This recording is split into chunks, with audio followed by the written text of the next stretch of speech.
విశ్వాసులు సరిగ్గా బైబిల్ చదవరు, వాక్య ధ్యానం చేయరు, నూనె సీసాలకు ప్రార్థన చేస్తున్నారు.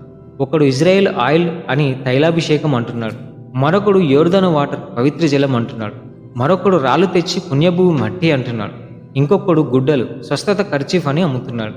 మందిరంలో కుర్చీ వేసి ఎవరో అయ్యగారు ఆత్మ వస్తుందంటారు. కొంతమంది అయ్యగారిని ఆరాధించే గుంపు. మరో మోసం ఏమిటంటే కనిపించే వ్యాధులు.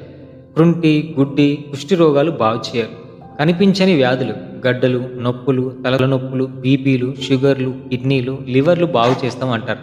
చెయ్యి వేసి ప్రార్థన చేస్తారు.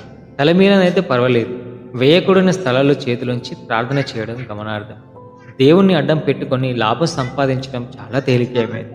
స్వస్థతలు ఎవరిని పరలోకం తీసుకెళ్ళవు. పరిశుద్ధ వాక్యమే హృదయాలను తెరుస్తుంది, విశ్వాసం కలిగిస్తుంది.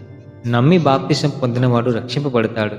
పూర్వం మన పితరులు పెద్ద విద్యావంతులు కాకపోయినా వాక్యాన్ని పూర్తిగా నమ్మారు.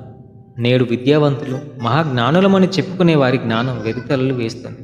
వారి అహం అంధకారం వాక్యాన్ని ఆలోచించకుండా చేస్తుంది. సంఘం యొక్క పునాదులు పాడైపోయాయి.